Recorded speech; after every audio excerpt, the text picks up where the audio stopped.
Good morning, Eagles. This is Jin. And Glenn, bringing you this week's Monday morning announcements. First, let's talk about one of the biggest events of the semester, the Halloween party.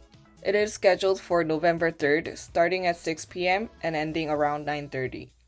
If you wear a costume, you can enter for free, but if you don't, there is a 5,000 won entrance fee, so we highly recommend you start preparing your costume early. More details will be announced soon through an email from the Student Council.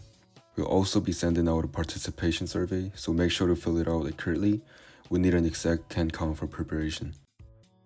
Next, a quick reminder for all 12th graders. If you need teachers' recommendations for your college application, please ask your teachers as soon as possible and invite them on Common App. Early applications are due in just 10 days, so don't procrastinate. If you need guidance, talk to Mr. Park right away. For 9th, 10th, and 11th graders, PSAT is coming up next week. It's a great chance to see where you stand and to prepare for the real SAT. So study hard and take it seriously. You've got this.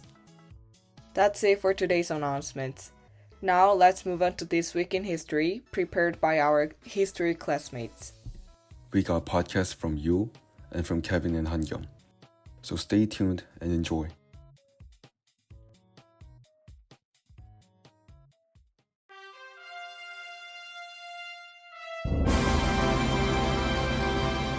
What's up guys, we are Kevin and Han-Kyung. Welcome to our This Week in History. I hope you guys are having a wonderful week. Our week is October 19th to October 25th. Our historical event is the surrender at Yorktown. This is a very ceremonial day when the American Revolutionary War ended. Let's talk more about it. Why does it happen? First of all, we are going to talk about why the surrender of Yorktown happened.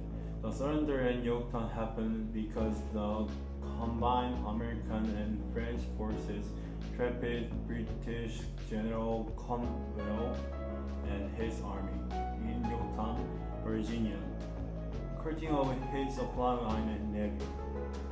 Outnumbered, outgunned, and unable to escape, Cromwell was forced to surrender his entire army on October 19, 1781, effectively ending the American Revolutionary War. Second, we are going to talk about the end of Siege of Yorktown.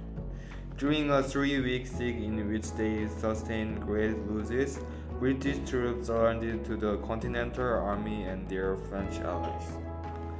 This last major land battle of the American Revolution led to the signing of the Treaty of Paris in 1783, which is the end of American Revolution. Who would be the famous general of Boston? The famous figures at Yorktown were American commander George Washington and British general Lord Charles Cromwell, who surrendered making the end of major fighting in the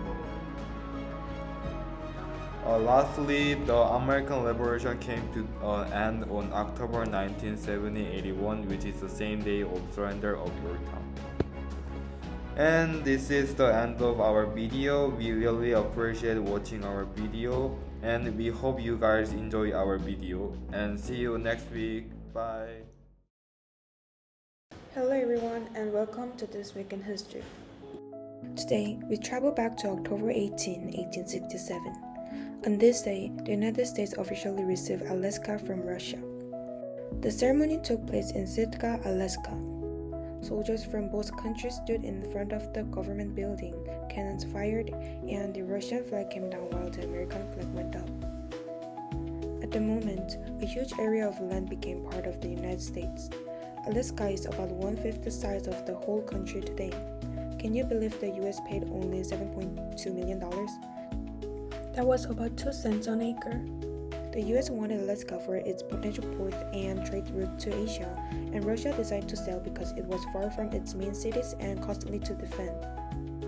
But at the time, many Americans thought it was a bad idea. Newspapers made fun of Secretary of State William Ward, who arranged the deal. They called Alaska Swords Foley or Swords Icebox because they thought it was just frozen land. But history proved them wrong. Later, gold was discovered. Then oil and natural gas were found. Alaska also became an important location during the Cold War. Today, people view Alaska not as an icebox, but as a land of rich resources and breathtaking natural beauty. So, what looked like a foolish purchase in 1867 turned out to be one of the smartest deals in U.S. history. Alaska became a U.S. territory on May 11, 1912, and later joined as the 49th state on January 3, 1959. Today, about 730,000 people live there, and every year on October 18, Alaskans celebrate Alaska Day to remember this event. Thank you for listening to This Week in History. See you next time!